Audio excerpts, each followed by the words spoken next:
Art and Culture Fact of the Week. Minggu 1, Nusa Tenggara, Maluku, dan Papua. Indonesia merupakan negara yang penuh dengan keberagaman. Keberagaman ini terletak salah satunya pada kebudayaan dan kesenian di setiap daerah di Indonesia. Banyak agama, festival, musik, bahasa, makanan, pakaian, tarian yang dapat menjadi pengetahuan buat kita nih. Nah, penasaran kan teman-teman? Yuk kita telusuri negeri cantik dan cerita kita ini dengan berjalan-jalan mengelilingi Indonesia secara virtual dalam Art and Culture Fact of the Week. Mari kita meluncur ke Nusa Tenggara, Maluku, dan Papua. Fakta pertama. Siapa nih yang suka main game, apalagi permainan pertarungan seperti Street Fighter atau Mortal Kombat? Nah, biasanya game pertarungan seperti ini mengadu dua lawan yang saling menjatuhkan dengan pukulan untuk menentukan pemenang di antara keduanya. Bayangin nih teman-teman, kalau game itu ada di dunia nyata dan bukan cuma dilakukan secara digital nih teman-teman. Nah, ternyata game semacam ini ada versi realnya loh, namanya Karachi. Permainan orang dewasa dari suku asli Sumbawa. Permainan ini terdiri dari dua petarung, satu orang wasit pemisah, dan satu orang dukun yang bertugas mengobati. Para petarung nantinya akan beradu dengan menggunakan sesambu atau tongkat dan melindungi dirinya menggunakan perisai yang terbuat dari kulit kambing atau sapi, teman-teman. Nah, walaupun terkesan menyeramkan, jangan semata-mata mengambil sisi negatifnya aja ya. Permainan ini dipopulerkan di Sumbawa untuk menunjukkan sifat berani dan kejantanan kaum lelaki suku Samawa dalam mempertahankan bumi Sumbawa dari orang-orang yang ingin menghancurkannya nih teman-teman. Wah, berjiwa kesatria banget ya lelaki dari suku Samawa. Fakta kedua, ada yang tahu nggak nih festival menangkap cacing laut di sepanjang pantai Pulau Lombok? Yap, festival ini disebut dengan Festival Bau Nyale Mandalika yang dilaksanakan secara turun-temurun oleh suku Sasak. Tapi kenapa ya mereka harus menangkap cacing laut? Bukannya kebanyakan orang geli ya melihat cacing. Nah teman-teman, ternyata cacing yang ditangkap bukan sembarang cacing nih. Cacing yang ditangkap ini dipercaya adalah jelmaan seorang putri cantik yang menceburkan dirinya ke laut. Nama putri ini adalah Putri Mandalika. Wah, kenapa ya dia menceburkan dirinya ke laut? Konon katanya nih teman-teman, Putri Mandalika itu sangat cantik dan baik hati. Sampai-sampai semua pangeran dan pemuda mengantri untuk melamar dirinya.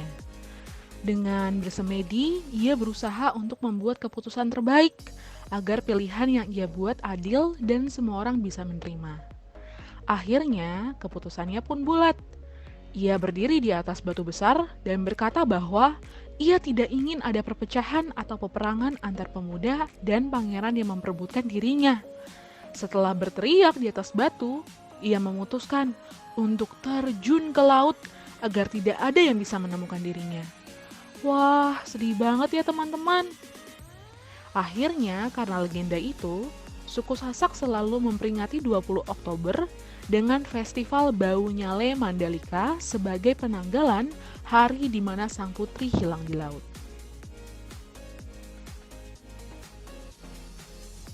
Fakta ketiga. Sekarang, ayo kita main tebak-tebakan. Hewan-hewan apa yang memiliki panjang mencapai 10 kaki dan masuk ke dalam spesies kadal nih teman-teman? Udah ada yang bisa tebak belum? Belum ya? Oke deh, aku kasih satu clue lagi. Hewan itu sering dijuluki naga purba dan hanya dapat ditemui di Indonesia. Ya, benar! Komodo. Komodo merupakan kadal terbesar dan terberat di bumi dengan pertumbuhan mencapai panjang 3 meter dan berat hingga 136 kg. Wah, hampir mirip berat harimau betina ya teman-teman.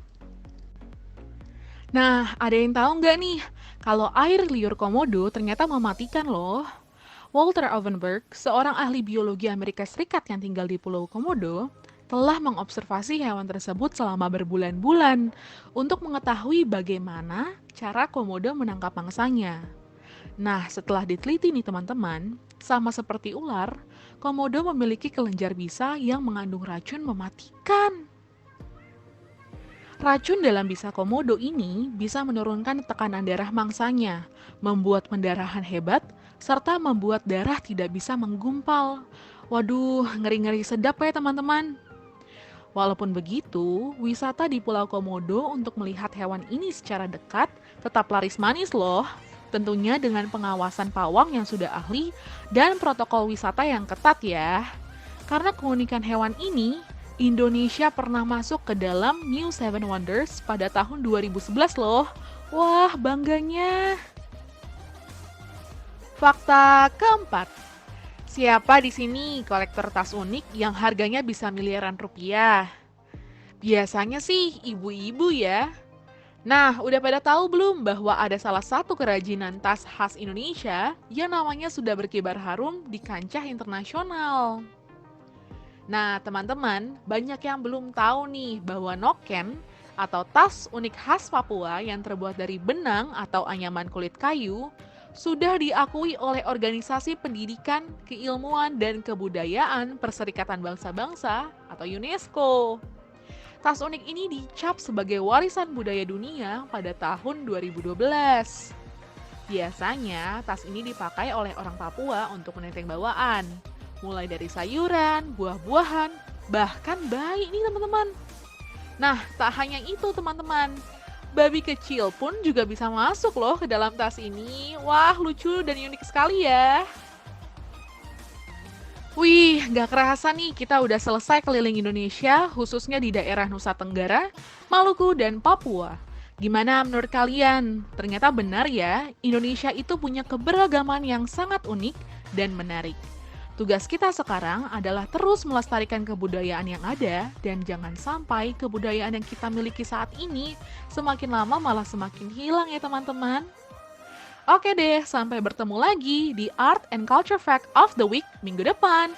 See you, bye-bye!